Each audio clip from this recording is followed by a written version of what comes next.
संवाद श्रृंखला में आप सभी लोगों का स्वागत है।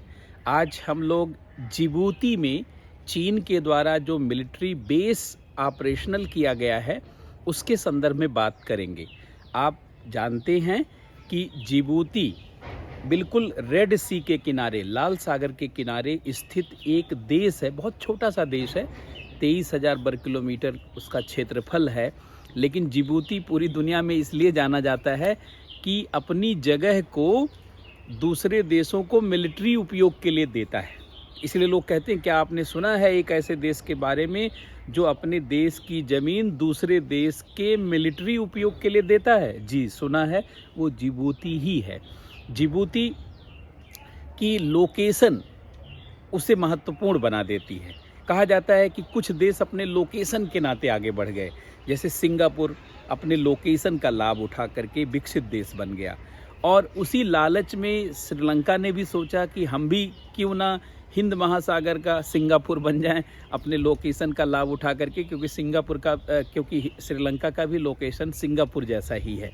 लेकिन वो बन नहीं पाया, उल्टा डिफाल्टर हो गया इसी चीन के चक्कर में पड़ करके, उसकी चाल के अंदर आकर के। इसी तरीके से जिबूती को अफ्रीका का सिंगापुर लोग कहते हैं कि कहते नहीं है सिंगापुर, बल्कि कहते हैं कि यह अफ्रीका का सिंगापुर बन सकता है। जो ज़्यादा आशावादी लोग हैं अफ्रीका महाद्वीप के, या जिबूती में कुछ इस तरीके की धारणा बनाई गई, और जिबूती में ऐसे एक तरीके से ये प्रचार किया गया, प्रोपेगेंडा फैलाया गया कि जिबूती अफ्रीका महाद्वीप का सिंगापुर बन सकता है और अफ्रीका महाद्वीप का पहला विकसित देश बन सकता है। इसी प्रोपेगेंडा के नाते जिबूती की सरकार ने पूरे जिबूती में जन समर्थन तैयार किया और चीन को 2015 में एक बंदरगाह बनाने के लिए दिया। जानते होंगे उसका नाम है डोरलेह बंदरगाह, बहुत ही फेमस है डोरलेह बंदरगाह उसे बनाने के लिए दिया, और 2016 में उस बंदरगाह पर नेवल बेस बनाने के लिए, मिलिट्री बेस बनाने की भी अनुमति दे दी।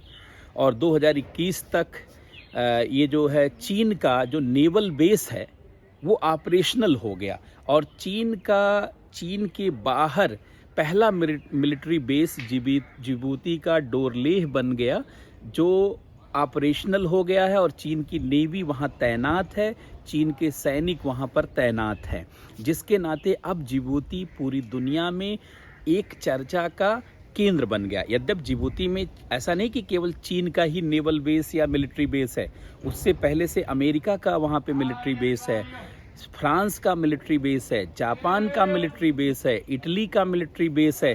इवन भारत ने चीन के मिलिट्री बेस बनाए जाने के बाद जापान के साथ एक समझौता किया है कि भैया हे जापान, हमको भी जिबूती वाले अपने मिलिट्री बेस का उपयोग करने की अनुमति दीजिए। देखिए जिबूती इतना ज़्यादा महत्वपूर्ण एकाएक क्यों हो गया?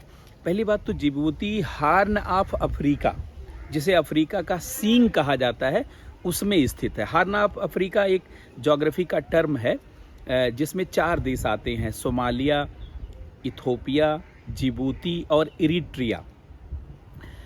सोमाली पेनिनसुला भी इसे कहा जाता है। हॉर्न ऑफ अफ्रीका को सोमाली प्रायद्वीप के नाम से भी जाना जाता है। ये वही क्षेत्र है जो समुद्री लुटेरों के लिए, समुद्री लुटेरे यहीं किसी भी जहाज का सामान लूट लेते हैं। कई मूवी में आपने देखा होगा, वैसे भी सुना होगा। तो दुनिया में सबसे अधिक समुद्री लुटेरे जो है इसी हॉर्न ऑफ अफ्रीका में, अदन की खाड़ी और लाल सागर जहां मिलता है वहां एक जलसंधि है, उसका नाम है बाब अल मंडेव जलसंधि। बाब अल मंडेव जलसंधि को आंसुओं का द्वार कहा जाता है। एक लोगों ने एक बार मुझसे पूछा कि सर इसलिए आंसुओं का द्वार कहा जाता है क्योंकि वहाँ डाकू लुटेरे होते हैं? मैंने कहा नहीं, वहाँ की सिचुएशन थोड़ा अलग है, कोहरा जैसी स्थिति बनी रहती है, तो उसको आंसुओं का द्वार कहा जाता है। लेकिन आप जानते हैं इसी बाब अल मंडेव के एकदम किनारे स्थित है जिबूती, और जिबूती की राजधानी भी जिबूती ही है। 5 लाख से कम जनसंख्या है, लेकिन प्रोपेगेंडा इस तरीके से फैलाया गया कि अफ्रीका का सिंगापुर हो सकता है, तो सारे नागरिक टसन में एकदम घूमने लगे। सरकार ने भी वहाँ का लाभ उठाया, और चीन को उसने जो है निवेश के लिए और पोर्ट बनाने को लेकर के अनुमति दे दी। आप जानते हैं चीन की पॉलिसी होती है किसी देश में इंटर करके उसे पहले सरल कि उसे पहले सरल शर्तों पर जानते कर्ज देता है, फिर धीरे धीरे जानते अपनी शर्तों पर कर्ज देता है, और अंततः जब उसको पूरा फंसा लेता है तो फिर उसे निचोड़ने लगता है। आज की स्थिति ये हो गई है कि जिबूती के कुल जीडीपी का 70% कर्ज है, 70% कर्ज है, और वो कर्ज चाइना का है।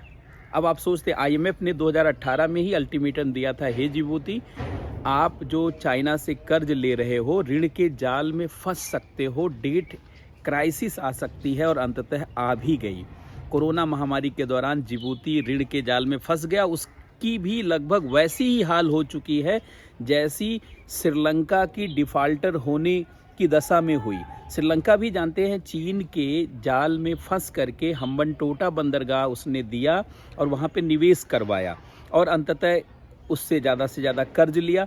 तो आप सभी लोग देखते हैं कि श्रीलंका डिफाल्टर हो गया। अगर भारत ने सहायता नहीं की होती, श्रीलंका देश के रूप में ही बच नहीं पाता। पूरी तरीके से गृह युद्ध की दशा, श्रीलंका में तो वैसे भी गृह युद्ध की दशा चल रही है, लेकिन और गृह युद्ध की दशा बनती और पूरे देश में कई टुकड़ा हो सकता था, लेकिन भारत ने बचा लिया। भारत की धारणा एक तरीके से जो है पड़ोसी देशों के प्रति एक ऐसा भाव है कि हमारे ही नागरिक की तरह हम लोग उसे लेते हैं। लेकिन जिबूती में आप देखें, जिबूती में चीन का कर्ज लगातार बढ़ता चला गया। आज की हालत ये है कि जिबूती उसका ब्याज भी नहीं लौटा पा रहा। हुआ ऐसा कि कैसे? देखिए, चीन जो है एक व्यापारिक मानसिकता वाला देश है। पूरी दुनिया में उसका व्यापार सबसे अधिक है। दुनिया में सबसे अधिक निर्यात करने वाला देश चीन है, और चीन अफ्रीका महाद्वीप में भी बहुत बड़े स्तर पर सप्लायर है। और चीन सोचता है कि भाई जो उसकी सप्लाई है आसानी से देशों तक पहुंच जाए। तो इसके लिए अब आप समझते हैं पूरी दुनिया में 2-3 ही बड़े रूट हैं। एक तो दक्षिणी चीन सागर है जो पूरे व्यापार रूट पर पड़ता है, जो मलक्का जल संधि का रास्ता है। दूसरा व्यापार रूट का एक बड़ा रास्ता ये लाल सागर, स्वेज नहर और अदन की खाड़ी है। तो वहाँ वो ऑलरेडी कब्जा कर चुका है दक्षिणी चीन सागर में, और वहाँ पर तमाम कृत्रिम द्वीप और बंदरगाह और ऐसी बहुत सारी चीज़ बना चुका है। उसी तरीके की परिस्थिति अब लाल सागर, अदन की खाड़ी और स्वेज वाले कैनाल वाले रास्ते में बना रहा है। तो चीन ने क्या किया, जिबूती के डोरलेह में एक बंदरगाह बनाया, और इसके बाद जिबूती के रेलवे प्रोजेक्ट में, जिबूती के सड़क प्रोजेक्ट में, और जिबूती के जो है एयरपोर्ट में निवेश किया।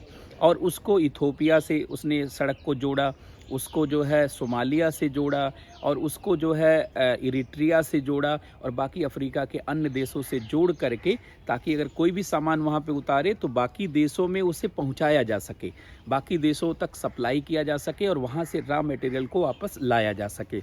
तो चीन तो अपना धंधा फैला रहा है, और बेल्ट रोड इनिशिएटिव कार्यक्रम के माध्यम से कर्ज दे करके ज़्यादा से ज़्यादा अपनी क्षमता का विस्तार करना चाहता है। चीन कहीं भी एंट्री लेता है तो यही कह करके लेता है कि इससे व्यापारिक संभावनाएं बढ़ेंगी, इससे आर्थिक संबंध बढ़ेंगे, आर्थिक गतिविधियां बढ़ेंगी, और जो देश उसके प्रोजेक्ट का भाग बनेगा वहाँ निवेश होगा, उसकी जीडीपी बढ़ेगी। बहुत सारे देश खुश हो जाते हैं और चीन के साथ जुड़ जाते हैं, और अंततः फिर चीन पे निर्भरता बढ़ जाती है। एक स्थिति ऐसी आती है कि चीन का वो कर्ज लौटा नहीं पाते, फिर चीन मनमानी करके अपने अनुसार उस देश पर अपना मिलिट्री बेस तैयार करता है, और फिर जो उसका अंतिम लक्ष्य है कब्जा करना और पूरी दुनिया में सुपर पावर के रूप में अपने को दिखाना, उस स्थिति में आ जाना। और जिबूती भी अब पूरी तरीके से फंस चुका। देखिए, जिबूती एक तरीके से देखा जाए मैरीटाइम चेक पॉइंट पर स्थित है, और चाइना चाह रहा था अगर यहाँ पर हम मिलिट्री बेस बना लेंगे तो इस पूरे एरिया में अदन की खाड़ी, लाल सागर, और ये जो आज आप देख रहे हैं ना कि चीन यहाँ पर ईरान और सऊदी अरब के बीच में चीन ने समझौता करा दिया। फिर आप देख रहे होंगे चीन एकाएक अरब के देशों में बड़ा ही पसंदीदा देश बन गया है। लोग चीन को बड़े लाइक कर रहे हैं। अफ्रीका के देश में भी देख रहे होंगे चीन लाइक कर रहे हैं। कई लोग मुझसे पूछते हैं कि सर ये चीन को लोग इतना पसंद कैसे करते हैं। देखिए, मैंने बराबर कहा है, चीन डाकू मानसिकता वाला देश है। और अमेरिका को नापसंद करने की एक बात मैं बता दूं, जबकि अमेरिका इधर बहुत सहयोग करता है, लेकिन वो नापसंद क्यों करते? देखिए, जब अमेरिका से कोई भी देश कर्ज मांगता है तो अमेरिका शर्तें लागू करता है कि आपके यहाँ लोकतंत्र है क्या, आपके यहाँ मानवाधिकार है क्या, आपके यहाँ नागरिकों के लिए सुविधाएं हैं क्या, चुनी हुई सरकार है क्या, और जबकि अरब के देश अधिकतर जानते हैं तानाशाही वाले देश हैं, पारिवारिक शासन चल रहा है, सत्ता पे पारिवारिक कब्जा है और उनके पिता पहले कब्जे में लिए हुए थे उस देश को, उससे पहले उनके लोग, फिर उनके लोग, एक तरीके से देखा जाए साम्राज्यवाद और राजशाही चल रही है और तमाम जगह तानाशाह हैं। यही चीज़ अफ्रीका में भी है। अफ्रीका में भी अधिकतर देशों में तानाशाही शासन है या राजशाही शासन है या साम्राज्यवादी शासन है या जो है धार्मिक शासन है। अरब के देशों में भी यही है, पश्चिमी एशिया में भी यही है। तो अगर ये देश कर्ज मांगने जाते हैं अमेरिका से, IMF से, तो वो कहता है लोकतंत्र बताइए, मानवाधिकार बताइए, ये अपसेट कर देता है इन सब देशों को। लेकिन जब ये चीन से कर्ज मांगते हैं तो चीन तो डाकू देश ही है, वो कहता आओ मेरे डाकू, आओ अपना हिस्सा ले जाओ और बड़े आसान शर्तों पर ये आपको अपना हिस्सा, बड़े आसान शर्तों पर अपना हिस्सा। और इस प्रकार से जानते हैं कोई शर्त ही लागू नहीं करता, क्योंकि जो डाकू मानसिकता का व्यक्ति होता है उसको इन सब चीज़ों से क्या लेना, सुशासन और लोकतंत्र और मानवाधिकार और नागरिकों के लिए सुविधा। तुम अपने नागरिकों को चूस डालो, तुम अपने नागरिकों को तबाह कर दो, तुम जो मनाए वो कर दो, खाली चीन से जुड़ो, चीन आपको सुविधा देगा, चीन निवेश के लिए और आपकी गतिविधियों को बढ़ाने के लिए अवसर देगा। यही कारण है कि चीन बढ़त पा जाता है। और अरब के देशों में चूंकि सब ऐसे ही सत्ता है, सऊदी अरब में कैसी सत्ता है, ईरान में कैसी सत्ता, धार्मिक सत्ता चल रही है, सऊदी अरब में कैसी सत्ता चल रही है, या सीरिया में कैसा चल रहा है, यमन में कैसा चल रहा है। तो इनका हीरो कौन बनेगा, चीन बनेगा कि USA बनेगा या भारत बनेगा या कोई ऐसा देश बनेगा, चीन बनेगा। सोमालिया का हीरो कौन होगा, अमेरिका, जो उनको लोकतंत्र के रास्ते पे, मानवाधिकार के रास्ते पे आकर के आतंकवादी संगठनों पे बमबारी कर देता है, या चीन कहेगा मेरे डाकू भाई आ जाओ, डाकुओं का मैं सरदार, आप लोग छोटे छोटे डाकू। तो इस नाते चीन एक पसंदीदा देश और एक जानते हैं ऐसा देश लोगों के बीच में बन करके उभर रहा है, जो पूरे अफ्रीका में रोल मॉडल की तरह चीन लिया जा रहा है, पूरे पश्चिमी एशिया में रोल मॉडल की तरह लिया जा रहा है। और अब तो बड़े बड़े लोग कह रहे हैं कि चीन का पूरी दुनिया में प्रभुत्व होने वाला है। सऊदी अरब के शासन वाले लोगों ने भी कहा कि चीन बहुत बड़े स्तर पर मानवता के लिए काम कर रहा है, क्योंकि वो ईरान के साथ उनका समझौता करवाया है। तो इस तरीके की स्थिति आप देख रहे होंगे।